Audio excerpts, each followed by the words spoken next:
Welcome to NetInt's Voices in Video, where we explore critical streaming-related topics with the experts who create and implement new technology-related solutions. If you're watching and have questions, please post them as a comment on whichever platform you're watching on. We'll answer live if time permits. Today's episode is all about encoding and packaging, and we'll be discussing the GPAC open source technology framework recently licensed by Netflix for their live streams. Specifically, I'll speak with Romain on his birthday, and he's a main contributor to GPAC and the founder and CEO of MotionSpell, the licensing arm of GPAC. And the reason we're talking with Romain today relates back to an experience we had with FFmpeg here at NetInt. We started doing some testing with some of our cards, and the cards performed well up to a point. When the FFmpeg operations became more and more complex, we saw that the throughput dropped significantly, even though capacity in the cards and capacity in the CPU was fine. So we started researching alternative solutions. We found Gstreamer, and we also found GPAC. Romain was kind enough to join us today and talk about these and many other applications of both programs, and just describing the technologies, where they fit, what they perform, and how to consider which ones to use for your application. So let's start there. Romain, thanks for joining us. Thank you, John. So why don't we just jump into the FFmpeg issue? What's going on with multi-threaded performance with FFmpeg? What are the symptoms? What are the causes? And how do we work around it? And take it a bite at a time. Don't try and jump into all that. So we're going to talk a lot about multi-threads, multi-threading. So first, what is a thread? So a thread is a sequence of instructions, that things that you want to do sequentially. So you cannot do them in parallel. If you want to do this, if you want to do things in parallel, because you have many cores on your computers, for example, so your computer is able to compute in parallel, then you need to have several threads. And these threads, most of the time, are, not all the time, but most of the time are said kernel threads. It's an object that is understood by the kernel of your operating system that's handled by a component that is called the scheduler. So the scheduler analyzes which threads are running, which threads are eligible for computing, and it handles all of that. More specifically on FFmpeg, for your question, FFmpeg is a multi-threaded application. And so there are several levels where it's multi-threaded. There can be like a codec that can be multi-threaded. When you execute, for example, x264 or x265 as a library inside FFmpeg, they create their own thread. But also FFmpeg creates its own thread, the application FFmpeg. So what was I experiencing when we saw a drop in throughput with, and let me just, typically the operation was large file in, say 4K, and then a pretty complex encoding ladder out, say 5 or 6 rungs, and testing HEVC because it's 4K output, and H.264 doesn't make sense. What's happening it's a pretty simple command line, right? We do it all the time, but what's happening that causes throughput to drop? It's not an easy question. So first, I think there's been an effort in FFmpeg to try to bring more threads at the application level. So that's what I was saying. There were not so many threads. I think in FFmpeg 5, one of the big changes is that now when you have multiple outputs, each of these outputs run in a separate thread, which means that, for example, if you have 2 outputs connected to 2 different servers, there is a problem on one of the outputs, the second one is not hung. So they can run in parallel. When it comes to 4K, it's a really huge question. I think there are many factors that affect performances when you're trying to reach the limits of computers. There are threadings, of course. If you're not threaded enough, or if you have too many threads, also maybe that's something that we may want to talk about. Then you're not going to run at your maximum speed. But there is also IOs, right? If you don't deal with IOs correctly, then you can be limited by your IO, so the input-output. And there is also some memory issues. For example, so we're going to compare maybe with the other frameworks, but in FFmpeg, the queues are really large. if you queue a high number of decoded frames that are pretty large by themselves, then it can take several gigabytes of memory. So RAM is cheap, but if you don't have enough RAM, then it's going to write to the disk, and then it's going to be super slow. Interesting. How do you mitigate that? And if you're working with a command string as opposed to, I guess more programmatically, is there any way you can mitigate against that? So FFmpeg is two parts, I think, for most of the people. There are some libraries like libav codecs for the codecs, libav format for the demuxers, muxers, network protocols, and a bunch of others. And then there is the FFmpeg application. There are other applications in FFmpeg. There is ffplay, which is a simple player. There is ffprobe to inspect your content. And the efforts that I was talking about are on the FFmpeg part, which means that other people were able to leverage some of the benefits that the FFmpeg developers are trying to implement, because they directly integrated the FFmpeg libraries. So when you consider big companies like Vimeo, YouTube, or other projects like GPAC, we integrate the libraries, and we could investigate with some improvements on the performances. FFmpeg is really great for this because you can plug at many points, like for the IOs or for the memory allocators or for the threading, and you can do your own stuff. Not everything is solved on the FFmpeg side, but as I said, they've been working on it. So exciting. Version 6 came out right in the middle of these problems, and I basically just used the same command lines and tried on version 6, and I found no difference. So, I had thought that one of the goals with version 6 was better multi-threaded performance. What happened? Am I just, what changed between 5 and 6, and why didn't I see any performance difference between those two versions with these type of encoding projects? Okay, yeah, that's a bit technical. In version 5, as I said, they have separated the different outputs. So now you can run several outputs in parallel, and if there is a problem on one, then it's not going to create problems on the other output. In version 6, it's a continuation of this. And they've been working on this for at least a year. I could find commits related to better threading in FFmpeg. And at the beginning of the year, the FFmpeg developers at the FOSDEM Open Source Conference said that the effort would last for the whole year. So probably you will need to test with FFmpeg 7 next year. You talked a moment ago about too many cores. Go into that, and then maybe describe how machines, how you should configure an encoding machine better for 4K as compared to, say, 1080p type projects. There are maybe many factors on this. If you put too many threads, the problem is that in your operating system, in the kernel, in the scheduler that we talked about, then the scheduler says it's called preemptive.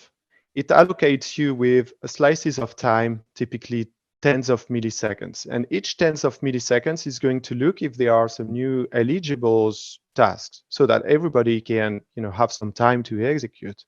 If you put too many threads, there are two kinds of problems. The first one is that you switch all the time. It's called a context switch. The price is pretty low, but each time you have to save your registers, you have to save a bunch of stuff and switch to the other threads. So that instead of spending time doing some computation, you're spending time switching tasks. And the second problem is that most of the time we are CPU bound. And so we rely heavily on caches. And when you change cores, sometimes you break the cache. And so again, you have a performance penalty, but this is something that is really, really difficult to measure. Can you give any advice at all? I mean, if I'm doing, let's stick with software because, that's the most generic case, but if I'm encoding 4K videos, is there a benefit to going to 128K or 128 cores, or should I stick with 32, or does it matter, or, more jobs, less jobs? What's your sense of the best machine for, high volume 4K transcoding? Again, VOD is a lot. I think the number of threads on your computer should be a couple of times the number of physical cores that are available on your CPU. And if you make some, graphics related to this, you're going to see that it scales almost linearly up to a certain point. That being said, it also depends on the application. As I mentioned, there are, codecs can create in FFmpeg. FFmpeg, the application creates its own codecs, but then the application may create their own codecs. You have codec-specific options, for example, for X264 or X265 or AVCH, EVC encoding, or any encoder where you can try to tune. So most of the time, the encoder themselves provide an automatic parameter so that it tries to scale by itself, because only the application knows if it scales better with twice the number of cores for the number of threads, or just the number of cores plus a certain number, because they use this for scheduling or whatever. And again, as I said, it's not only CPU cores. If you saturate your bandwidth for the memory, if you saturate your IOs, for example, because you're reading from the network, or you're reading from a disk that is not fast enough because you launched several tasks at the same time, then it can be a problem. That's really measuring performances is something that is really not easy. And sometimes with small changes, like going from FFmpeg, the application, to another framework that uses FFmpeg as libraries, you can see big differences. Just kind of an aside, I recently did some work analyzing the CPUs that were available on AWS. So I looked at Intel versus Graviton versus AMD. What's your sense of, what I found was that Graviton was best for X.264 and AMD was best for X.265. Are those general conclusions you can reach, or do you have different thoughts as to which CPUs do the best job with those codecs? I can say that we use a lot and we advocate for Gravitons and equivalents, because they are more power efficient. And also that's because the FFmpeg developers developing the codecs they've made for years a tremendous job in implementing all the assembly acceleration that were needed. I mean, I found that true with X.264, but X.265 was very bad with Graviton, and that was including a very new version from multicoreware that actually improved performance by 300 or 400%. So any comment there? Very different projects, right? X264 is really community-based, passionate people, and X265 is maintained by multicoreware. And even though there is passion in companies, especially on video codecs, people are, you can have really interesting discussions with them. It's not the same, right? You're in front. X264 was made by people that were, genius. I would say even crazy at some point. So for me, totally different perspective. What about compiling different versions of FFmpeg for the different CPUs? Do you need to take it to that level, or is that not necessary? I don't think that's necessary, but yeah, you could do this. We see, you always have problems with operations, like operational problems. So you can come into a situation where you need to have several builds or using several versions even of a specific tool. That's a possibility, yes. So let's transition over to GPAC, and let me kind of set it up. I mean, I know FFmpeg, it's really good on the encoding, transcoding side, a little bit less good on the packaging side.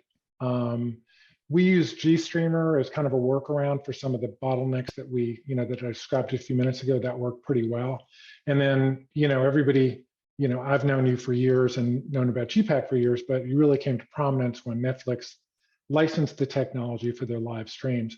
Give me an overview of, just really high level about where you see those three projects, including, FFmpeg, Gstreamer, and GPAC, what they do, how they fit in together, what they're good at, what they're not so good at. FFmpeg, as I said, there are the libraries, and these people are implementing codecs, protocols. It's a really nice toolbox that is really complete. There's been a huge effort on it. Really successful project. I would say critical infrastructure for the industry today. And then there is the FFmpeg application that people use. People like it because the the interface is quite stable. You can reuse a lot of your command lines from years ago, and they still work, which is not the case at the library level, where you have to you have to implement the API, which is the interface at the coding level, and it changes from time to time. So that's more work to go on the libraries. You can get some of the benefits. For most people, you can use the FFmpeg command line libraries. GPAC, so we're also implementing some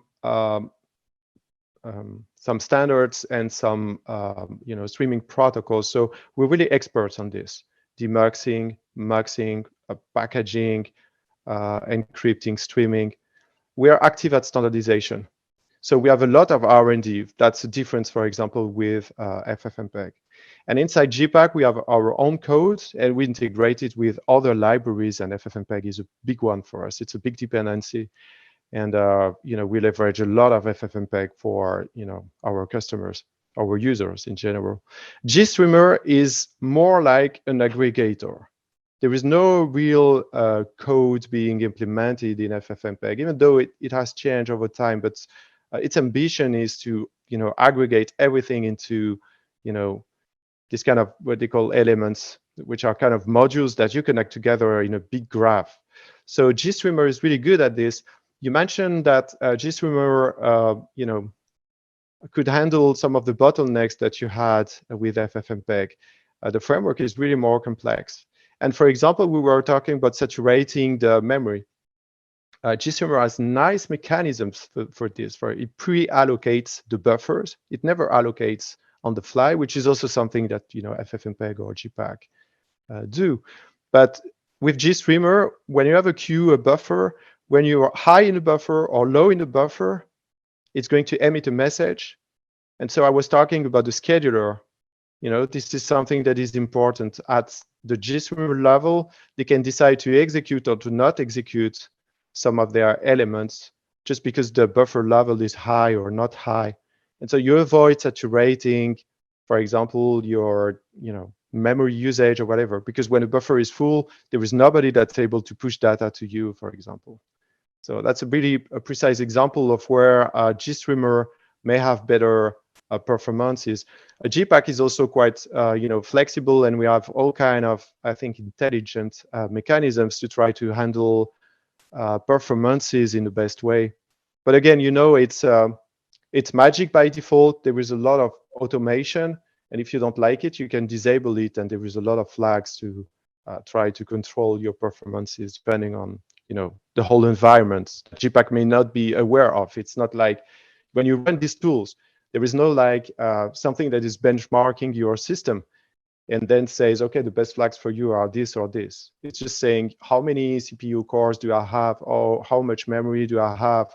And it doesn't consider the fact that you're running a browser at the same time, using already a lot of memory or, other considerations.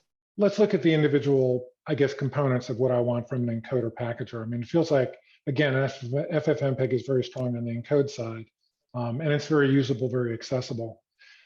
Pretty weak on the packaging side, and I guess it's, FFmpeg is over here. I don't know where Gstreamer is on packaging. I know that you're pretty sophisticated there. I know there are projects like Bento 4 that are primarily packaging. So, just trying to understand that, and I think you've given us a good start. What can you tell us about Gstreamer's packaging capabilities? As I said, they write little code. So basically, they're more of an aggregator. So, they don't have a GPAC integration, for example, and most of their packaging relies on FFmpeg. So mostly they have the packaging capability of FFmpeg with a few other components on WebRTC, etc., where they have their own, they wrote their own code. But otherwise, it's I think that Gstreamer has some particular markets. It's more on the hardware side, which is why I'm not surprised that a company like NETINT would try to use it. But when it comes to pure software workflows, I think FFmpeg is way more popular. And it's been years that we've tried. So historically, GPAC is more about file-based packaging with MP4 box. So MP4 box is the main tool of GPAC. But then people had to, encode their content with FFmpeg, dump it, and package it. I think it was okay a couple of years ago where people wouldn't trust open source software to do some live. But now things have changed. So it's really difficult to be integrated as a third party to FFmpeg. I hope that we can, change that in the near future, as near as possible for me, because FFmpeg is super popular. But we decided to do the reverse. We said, okay, we can build something that we think is leveraging FFmpeg and which is better than FFmpeg. And so we have a new application in GPAC, which is simply called GPAC, like the FFmpeg application in FFmpeg, that allows you to build, complex workflows, and it's used for live by, by many people. We have a lot of users on this. And as I said, because we're doing some standardization and a lot of R&D in GPAC, it's not only, it's a mix of a lot of things. It's a player, it's an analyzer, it's a content, generator, so you can encode, you can package, you can stream, you can dump. We embed an HTTP server, so it does a lot of things. Taking a step in a different direction for a moment, what are you seeing on the packaging side regarding utilization? I mean, we've heard about CMAF for years. We know Dash, we know AHLS. What are you seeing as trends in packaging utilization among the people that you're working with? I said that we were doing standardization. We are advocating for ISO BMFF. So that's the MPEG-4 file format. And so because we are in standardization, because it's pretty active, because they have this open source software like GPAC, when it comes to open standardization, MPEG systems and the MPEG file format are really, really, really powerful. ISO BMFF is everywhere. The QuickTime file format on the production side, CMAF, fragmented MP4, everything that's related also to encryption with common encryption, Dash, HLS, that's fragmented MP4, CMAF. For storage, there is MP4. I think there's a huge consensus, contrary to what happens in Codex right now, where the situation is pretty fragmented. That's the same for input contribution protocols, where people still use RTMP, they use also SRT, but they don't know exactly where to move. When it comes to file formats, it's pretty stable. ISO BMFF is everywhere. And I believe that GPAC is the best tool, but again, you can try it. It's open source. There is a lot of nice features, I think, that people are not so aware of. If you take a raw H.264 file, for example, or H.265 file that you dump from your encoder, if you package it in MP4, the MP4 is going to be smaller than your input, because we eliminate all the redundancy. And in addition, you can get some, indexation of the content, and you can, have a lot of nice features that come with, packaging your content. Well, how does that translate to HLS, Dash, or CMAF? I mean, does that mean Dash, or it feels like HLS is still the leader, years after standards-based approaches became available. Are you saying that's not true, or? I don't remember what Bitmovin said in their developer survey. I haven't looked at that in a while. But they have to output one of those packaging standards. What are you seeing in terms of support? HLS has dominated for years. It's going to continue to dominate. No, but that's the truth. But it's not important, right? The way you handle your manifest is just a really tiny part compared to what you're doing with the rest of the data, which is the majority of everything. And then there is a convergence on CMAF, which is ISO BMFF based. So I think we're pretty close now that there is a convergence also on the encryption, because that everything that was industry based was AES CTR, and Apple said, okay, but CBC and CBCS in particular are where we want to head to. So there is a consensus right now to go to CMAF, and for the encryption, CBCS. So I think the convergence is here. We are really near the point where you would have only one media format to distribute. And that is ISO BMFF with different packaging, and that's the whole promise of CMAF is, the manifest is such a small portion of it, it really doesn't matter. It's messy, because when when you consider, so I say ISO BMFF, which is maybe a technical term for most of the audience, that's the base standard that is edited at MPEG. And you can imagine that CMAF is a profile of it. So it's going to restrict the toolbox.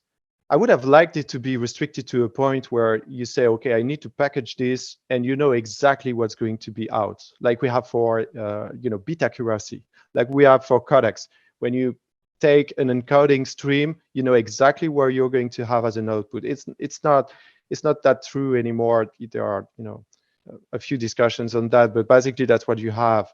But still with CMAF, not restricted anymore. So there is a lot of freedom, and when there is freedom, of course, interoperability is much, much more difficult. But again, in GPAC, separate from the main GPAC repository, we have a repository called Compliance Warden. And the Compliance Warden is all about compliance on ISO BMFF.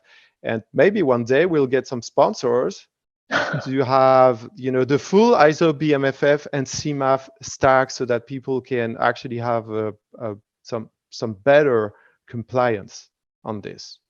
So let's take a deeper look at GPAC. You said it's open source. You said it's command line. Codecs that it handles, pretty much the standard, H.264, HEVC, AV1. Any limitations there? A lot more. You can mix. You can mix everything. All codecs. You could dash any codec. You can dash also Mastrovska, WebM. Whatever. You can put special flags to be interoperable with, basically everything. That's the chance we have. We have pretty big users, not only Netflix, and it gives us, wide range of application and interoperability. I think that a lot of people, because we're doing R&D, for example, VVC, we've had some integration with VVC for 3 years. So basically, when you want to package VVC, there is a high chance that you come to GPAC and you try GPAC. So it's not a real strategy from us to try to attract users, but this is something that is pretty effective compared to other packagers. You were mentioning Bento 4. So Bento 4 has only one maintainer who hasn't worked in packaging for like 6 or 7 years. So for me, there is a lot of packaging projects that are really good, used by the industry, but there is a real risk when you have only one maintainer and the project is not actively maintained anymore. So that's why, we were talking about that. There are different strategies, I think, in open source, and projects like FFmpeg or GPAC, they come from a real pain point from users, passionate people who, that's my case. I needed this solution. I started to contribute to GPAC, and then I made a company because I'm passionate. I think people can see that.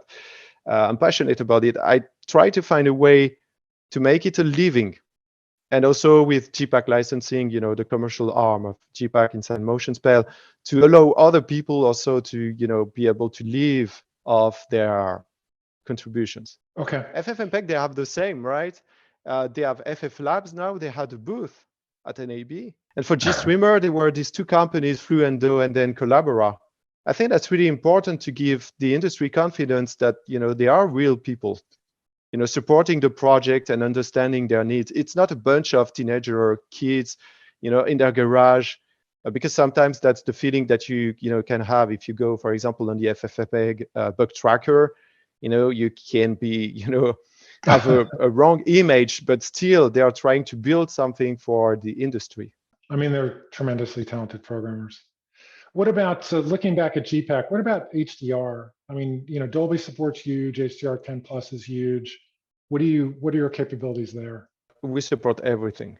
We have a very generic support, and the latest release that was last December had a special focus on HDR. So we support everything: static, dynamic metadata, all kind of metadata. You can re-inject your own metadata.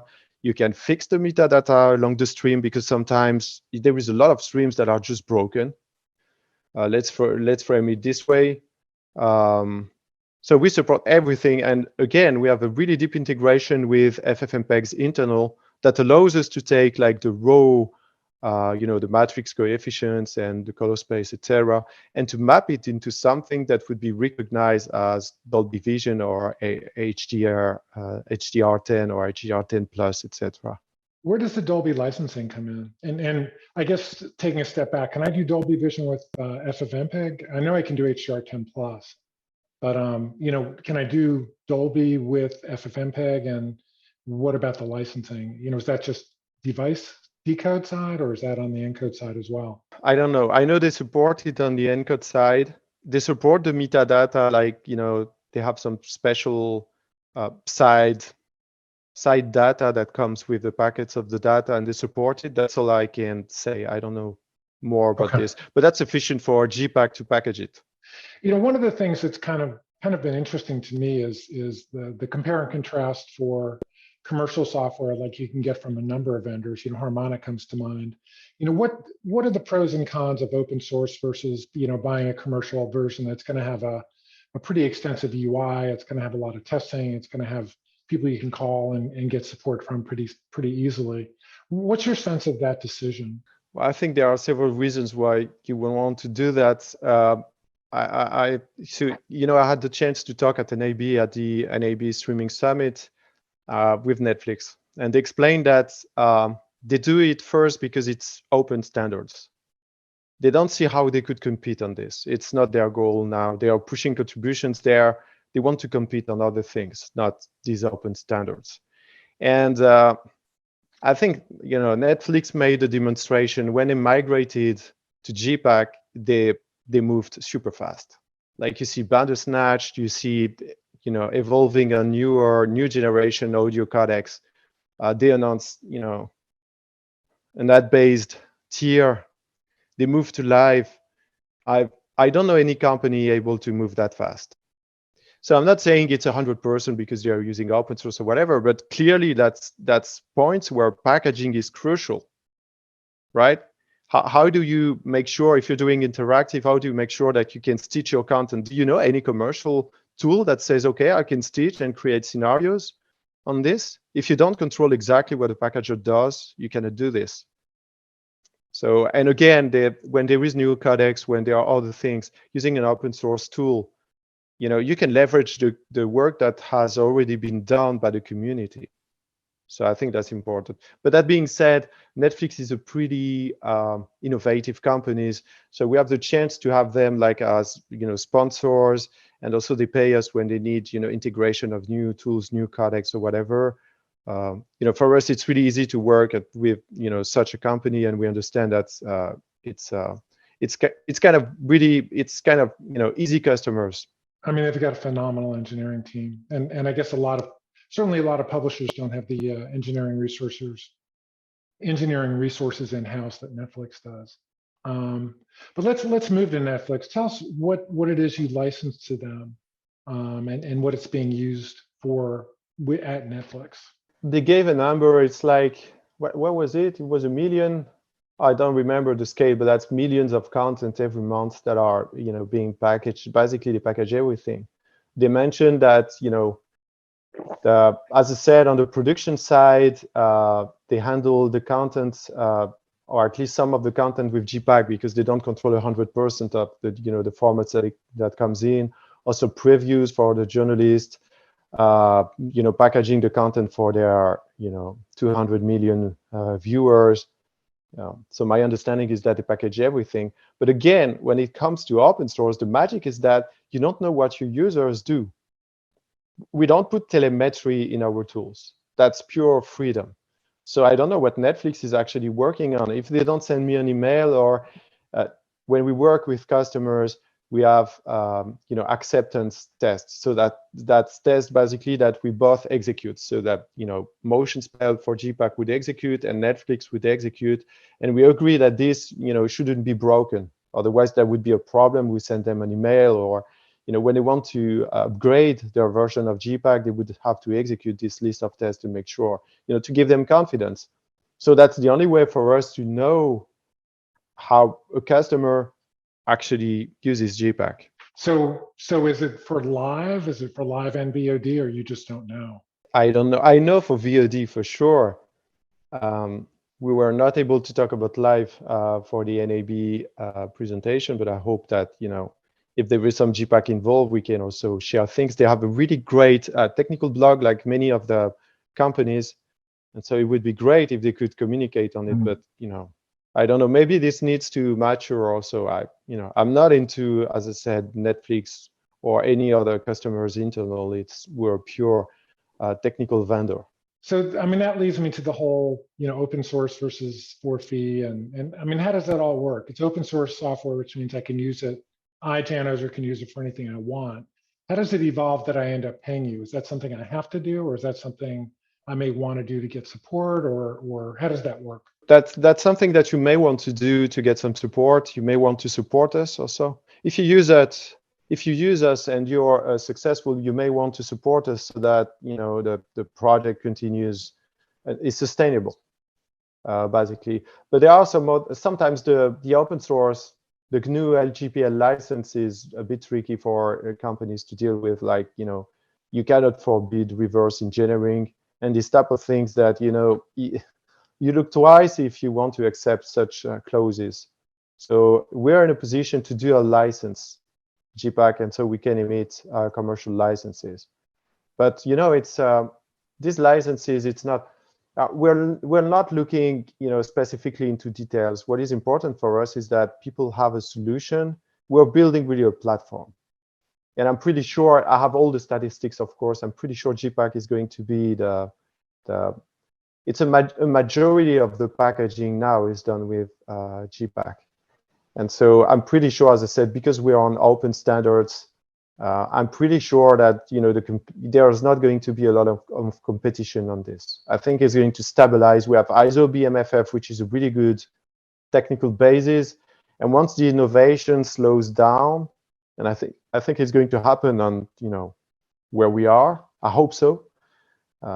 So there's still the question, as I said, to the contribution protocols. We're not on it, and there is a real problem. There is also the problem of, what's going to replace MPEG TS exactly. So now we went into HTTP delivery with OTT, and ISO BMFF is, pretty good, but that's not a streaming protocol, right? So there are still things I think to, figure out on the transport level, but, that's the future. I think ISO BMFF is going to stay. It's going to stay for 20 or 30 years, and after that, who knows? Give me the compare and contrast with Bento 4, because it seems like you extended back into FFmpeg for more of the transcoding operation, but that primarily you're being used as a packager. Is it Bento 4 your most, I guess, the most pressing competitor at this point, or the one that's most obvious? I think a lot of people in the industry use Bento 4. Some of them realize that it's not maintained anymore, and that's technological risk. So, but that's not the only risk that they face. As I said, it's a problem. You go into open source, and then the project is not maintained anymore.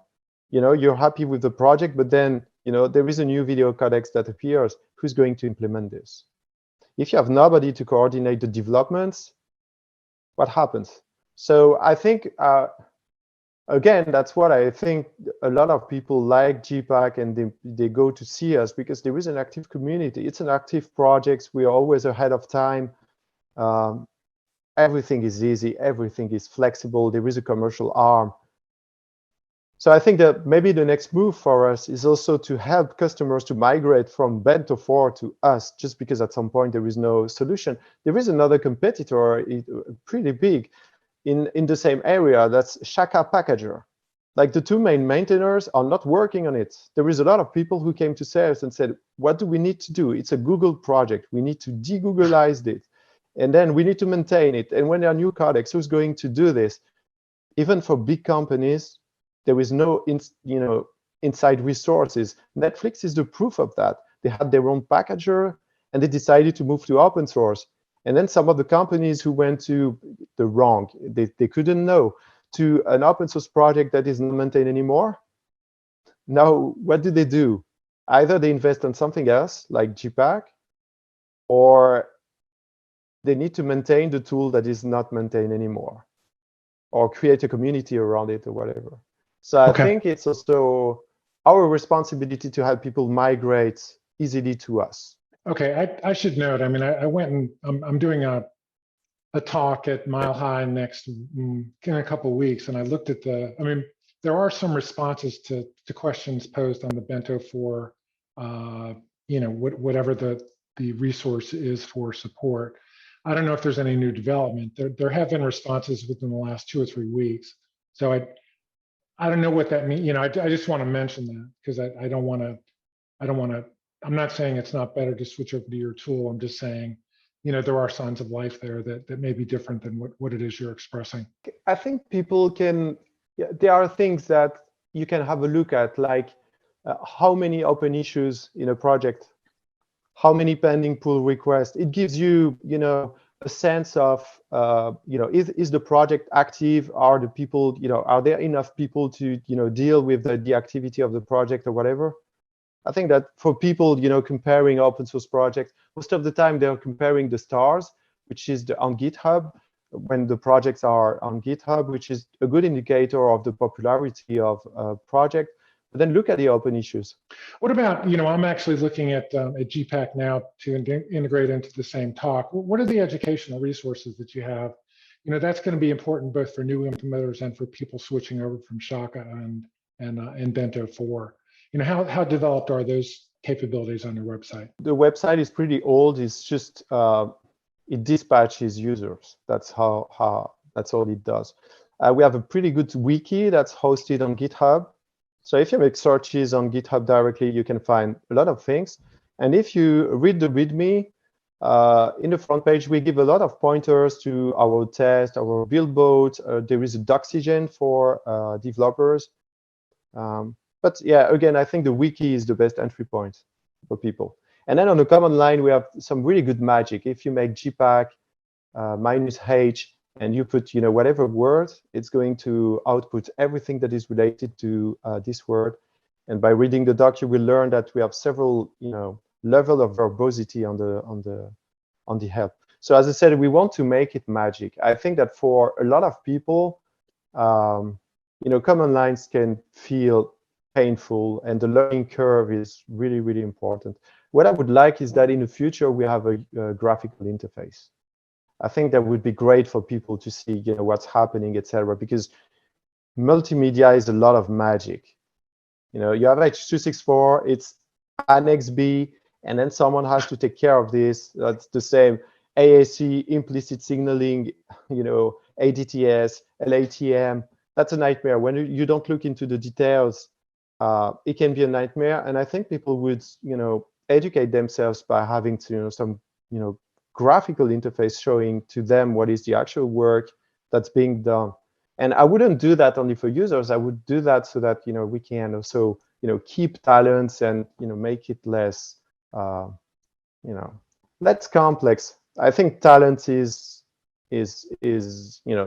how do you say, talent retention is something that the whole industry should look at, because there is a lot of, gifted people leaving our industry after a couple of years, and we need more of this. We have a question.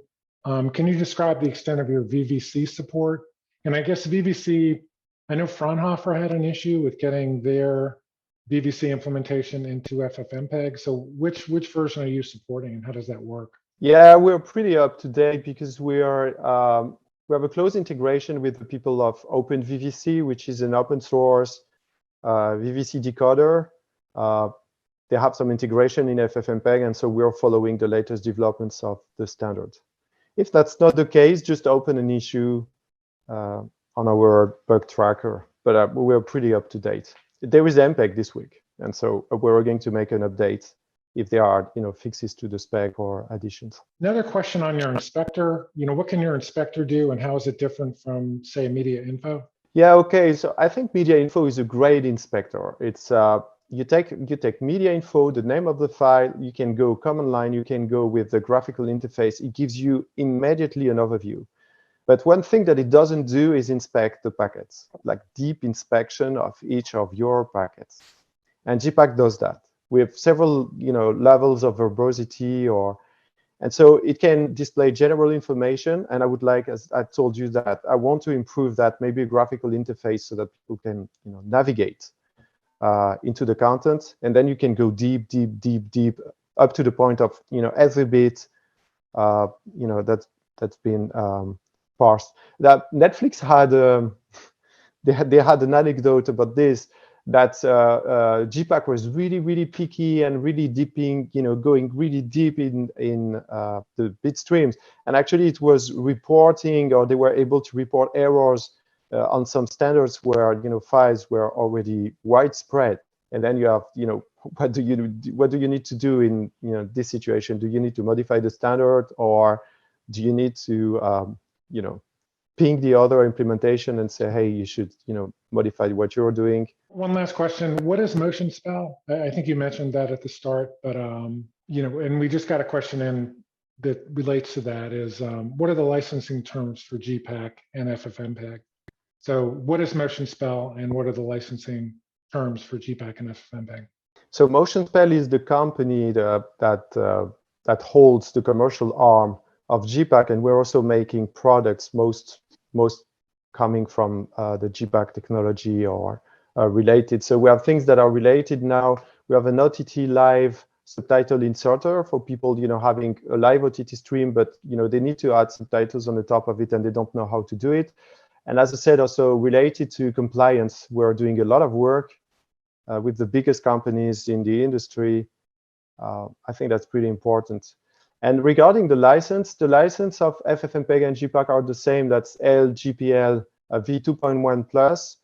And my chance at MotionSpell is that I went to see every of the copyright holder in GPAC, and they sign an agreement with me, and I can put a commercial license, which is basically your terms. We propose, basic terms, and you can modify them to suit your needs.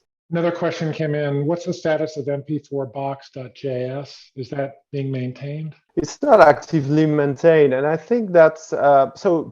Now, it's not true. We're in the same situation as Bento 4, right? We're merging the pull request, but we're not actively developing it. And there's a reason for that. There is WebAssembly now, and you can build GPAC and run it in your browser. So I think it's going to be deprecated within a couple of years. That being said, in the middle, I think mp4box.js is a really, really nice tool that's really popular, and people use it coordinated with web codecs, and they can transform their content in the browser. That's really amazing. Pleasure seeing you at NAB. Pleasure working with you on this, and I'm sure we'll be in touch over the next few. I'm going to need some help with the presentation I talked about. I'll be in touch, and thank you for participating today.